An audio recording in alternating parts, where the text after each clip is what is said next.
हिमाचल प्रदेश सरकार के शिक्षा एवं मुद्रण व लेखन सामग्री मंत्री रोहित ठाकुर ने शनिवार को उपमंडल सदर बिलासपुर के अंतर्गत राज्य के वरिष्ठ माध्यमिक विद्यालय पंजगाई में 1 करोड़ रुपए की लागत से निर्मित किए जाने वाले परीक्षा भवन का शिलान्यास किया। इस अवसर पर उन्होंने विद्यालय के पारितोषिक वितरण समारोह में बतौर मुख्य अतिथि भाग लेते हुए मेधावी विद्यार्थियों को सम्मानित किया और उनके उज्जवल भविष्य की कामना की। अपने संबोधन में शिक्षा मंत्री ने कहा, प्रदेश सरकार गुणवत्तापूर्ण, समावेशी और रोजगारोन्मुखी शिक्षा व्यवस्था विकसित करने के लिए कृत संकल्प है। उन्होंने बताया कि आगामी वित्त वर्ष में राज्य सरकार द्वारा कुल बजट का लगभग 17% शिक्षा क्षेत्र पर व्यय किया जाएगा, जिस पर 10,000 करोड़ रुपए से अधिक की राशि खर्च की जाएगी। उन्होंने कहा कि ये निवेश न केवल आधारभूत ढांचे को सुदृढ़ करेगा, बल्कि शैक्षणिक गुणवत्ता को नई ऊंचाइयों तक ले जाने में सहायक सिद्ध होगा। के आसपास आपके सरकारी शिक्षण संस्थान है। इन 3 वर्षों के दौरान लगभग 5,000 के आसपास इन सरकारी संस्थानों को गोद लिया गया है और इसके भी बड़े सकारात्मक परिणाम आपको देखने को मिलेंगे। डायरेक्टरेट्स को एकीकृत करना, कंसोलिडेट करना एक बहुत बड़ा निर्णय हमारी सरकार के द्वारा रहा और उसका परिणाम था, चाहे हमारा एलिमेंट्री विभाग हो यानी प्राइमरी मिडिल की बात हो, चाहे हमारा हायर एजुकेशन की बात हो, तो डायरेक्टरेट स्कूल एजुकेशन है जिसमें आपके हाई स्कूल और सीनियर सेकेंडरी स्कूल आते हैं।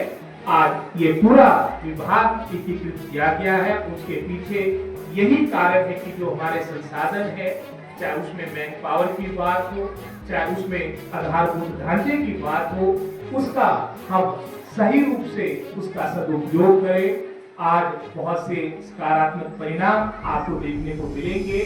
जहां हिमाचल प्रदेश हमेशा शिक्षा के क्षेत्र में डॉक्टर परमार के समय से लेके अग्रणी रहा था, एक वो भी दौर आया जब शिक्षा का स्तर हमारा, मैं समझता हूँ, अंतिम पायदान में पहुंच चुका था।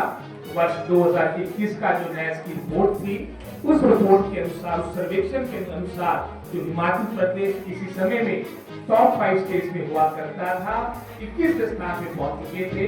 और ये सर्वेक्षण किसी संस्था के द्वारा नहीं, ये आपकी गवर्नमेंट ऑफ इंडिया का आपका सर्वे था।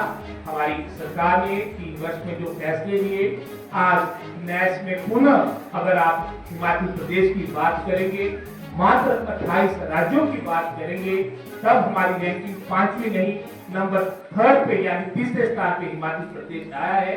और अगर उसमें हम यूनिट टेरिटरीज को इंक्लूड करते हैं, सम्मिलित करते हैं, उदाहरण के तौर पे चंडीगढ़ की बात आती है, चंडीगढ़ और हिमाचल प्रदेश की तुलना नहीं की जा सकती क्योंकि हमारा पहाड़ी क्षेत्र आपका फैला हुआ क्षेत्र है।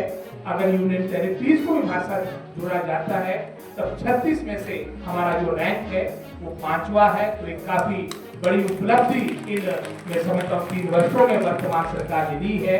ऐसे निर्णय लिए गए।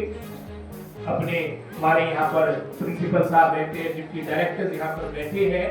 प्रिंसिपल्स की प्रमोशन एक तरह से 2016 के उपरांत हुई नहीं थी।